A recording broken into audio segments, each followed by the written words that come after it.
an issue mbade malio parce que magami donc be mena boka ni video kungurunin ke sa mbora ka rasbati ka audio de reso bon ntado audio ça date de quand akira wakati mina tout ça là akira circonstance là tout ça c'est pas important. Le plus important est que avec réseaux sociaux quand que réseaux sociaux donc quand moko ka chat tellement mu ben fen na mais demisi mu bala mo koroba bala mo influençable bala mu hakika doko ni fen do men dron surtout na kera mo fait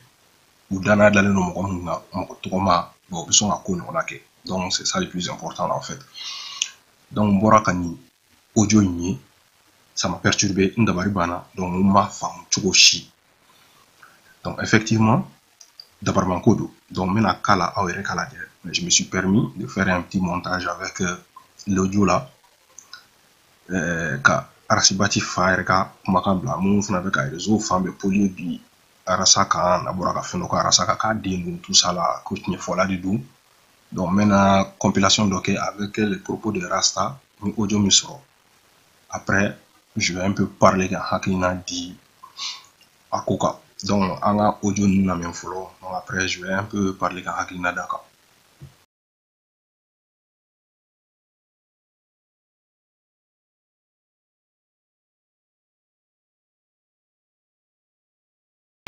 Nyende sirinke la ragbati de tin folo de kroket den dogoni dente amona ni tien de kono amona ni tien de kono ame tien fo ngonye donc tien de kono amona ni jibati de tin folo de kroket nyende sirinke la ragbati de tin folo de kroket den dogoni dente sirinke la ragbati de tin folo de kroket den dogoni dente wulilen sɔgɔmada joona fɛ ne yiri siri kelen min masala de ye n sere ye n farikolo lafiyara hakili da yɛrɛ la dusukun ye limaniya sɔrɔ munna i bɛ fɛ kan bali n kan ka yiri min wagati min na i tun bɛ na sigi ka fɔ n ye mun ka ɲi ma wagati min na i tun bɛ na sigi ka fɔ n ye ko ne t'a dɔn mun ka ɲi ma ani mun man ɲi ma i de b'o fɔ ne wagati banna nyende sirinke la ragbati de tin folo de ye kɔrɔkɛ den dɔgɔnin den tɛ ni nin tɛ mɔgɔ bolo bilen ni nin bɛ masa ala de bolo ne ma yiri in da e fana ma yiri in dilan masa ala de ka yiri don yiri in b'i ko kankaliba a b'i ko tebulu amona ni tiɲɛ de kɔnɔ amona ni tiɲɛ de kɔnɔ an bɛ tiɲɛ fɔ ɲɔgɔn ye ni hami y'i sɛgɛn ni hami y'i bali ka sunɔgɔ ni ye juin tiri kelen sama sunɔgɔ bɛ n'i la an bɛ tiɲɛ fɔ ɲɔgɔn ye ni farikolo sɛgɛnnen don ni ye ganja dɔɔni min ni farikolo bɛ lafiya n bɛ sunɔgɔ an bɛ tiɲɛ fɔ ɲɔgɔn ye ni nugu sirilen don ni ye juin dɔɔni min kɔngɔ bɛ na n na an bɛ tiɲɛ fɔ ɲɔgɔn ye ekɔlidenw ko an ma e ka ka di olu ye ko ni kalan gɛlɛyara ko ni examen wagati sera k'olu bɛ jɔrɔ o ga n'u ye ganja dɔɔni min ka kaya fitinin sama a ko kalan bɛ nɔgɔya u bolo an bɛ tiɲɛ fɔ ɲɔgɔn ye u ko leçon ta bɛ diya ko siran bɛ bɔ o dusukun na amona ni tiɲɛ de kɔnɔ amona ni tiɲɛ de kɔnɔ an bɛ tiɲɛ fɔ ɲɔgɔn ye Voilà, donc on parle de Malio, ayera boraka aujourd'hui mais aboraka ni contrat simbe faka kuma kan che ale ni dem ka kuma mun fo contrat sim mun buche donc ori la nya fa dam la peu importe akira wakati na ale ni akira contexte non comme fa ayera ko kale dem mon atni fo la donc hal na kera yas 10 ans 20 ans 30 ans en arrière donc dem mon atni fo kon na ko na foli manga keni ate nafo nika afa koromatike ube kaka jigala absika ke mabisi ngata kalama di rasa kani propos amadeli kanime wa teni kalama certainement donc là sera ta kalama j'espère que amna c'est peut-être kani vidéo audio ni kanime pour que peut-être après que la délika moya de adingema donc comme dire ko sa ate balmo ka mara kono tuguni ara kuma ko nana ko nimbe ala de loni ti mo bulu la délika to me ke wakati na to matena na j'espère quand même que il fa di alsa après qu'il a dit notamment face à la foka kata idra fait donc je pense que il a toujours une petite autorité sur son premier garçon un grand garçon quand même il faut le préciser donc c'est ça moi c'est ka femme arsibati asira kan ke chumina donc dabari bana donc je me suis dit na sera ki moko be fili c'est ka kera wakati mina atumbe contexte do kono ube kunkle ado to ala oni 600 takili na soro de do ni rasa be ka ese sa ko me ka ba réseaux sociaux ka na video en quelque chose j'espère que abna so ou la kefe moko do wa so mum se kala sama ne ga la nyine de sisa le fait ka bora kalama ko ni fen me ka ira so réseau ka réseau dunga sa be ba do rasa e join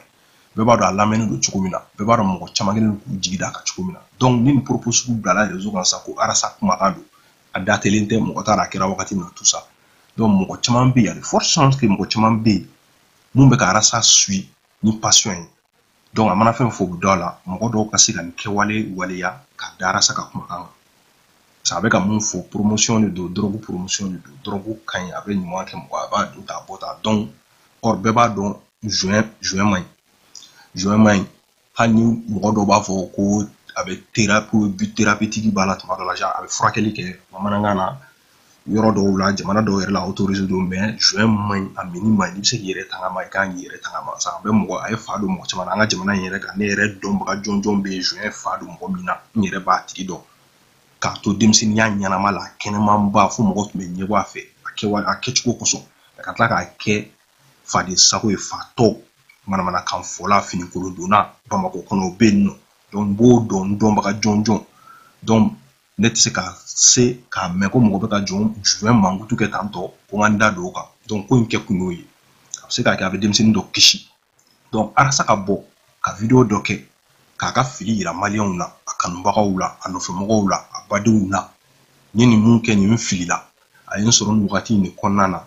fili be besoro mfilila ni munfo mo keni itafe mo kana fo kibe ni kunu waliya kada ne ka kuma kanka ne ka ni video nke kunoyi na soro afaf na ni propos nu fo arasa etni fo ali donc arasa be ka mun fenfe fo be etni de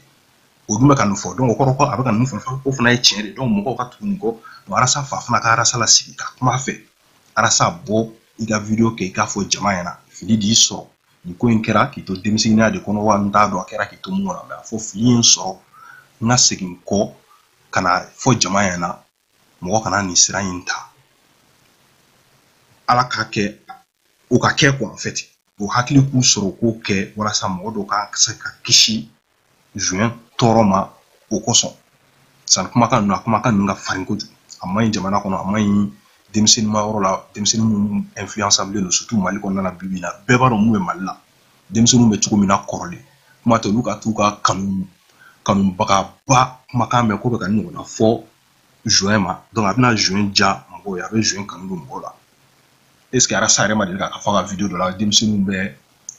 drogue promotion et notamment les rappeurs là Oulanja promo ke ya be ko critique ko la donc finalement ni audio trace ro kale rebe kan kuma sufu akabu hakilima donc ne koni arasa ni eredo fembe kon ba ya keredo ikuma kanelo ni tefana ko montage de kera ko ga daila boy ko fana fo malien mi o ti foike montage de kera galon de dara na be kuma kam be ka fo ani kuma kam bolé be ke wale mo shika na wale ya mai donc la nini yode j'espère que vidéo mbe ça sero là et puis arasa ka familialité na fa ya fana mi fana ka familialité ma dingue fait ou be arasa kan bako ceder mo na ye niye ala sera sama aka hakli tiki yake aka jamani mo yake ka siga ko ka video ke ka ya fa dili malion fait na fo malien chama yake chukumina ka ya fa dili ko ereru ko fait donc ko ni coin aka na ke malien demsini chiffre e fin fon wakati la atenta ere ma kera contexte sous do ko no do mo ka haketo donc negal vidéo nke kuno j'espère que mo na familiali so ala kosobe donc aka ambe nyore ala ka akili nyumanda ambema donc ala ka mali kishi ala ka to anga sigi duguma anga senda duguma anga bosan fe quoi anga bosan fe ça mo chama be sanfe mo chama tunu il faut qu'on redescende sur terre quand donc ambe malien ni kambe adama deni ni mo fini de donc mɔgɔ kelen tɛ se ko la an jɛlen de bɛ kobaw kɛ donc hakɛto bɛ nin kan a k'an bɛn siɲɛ wɛrɛ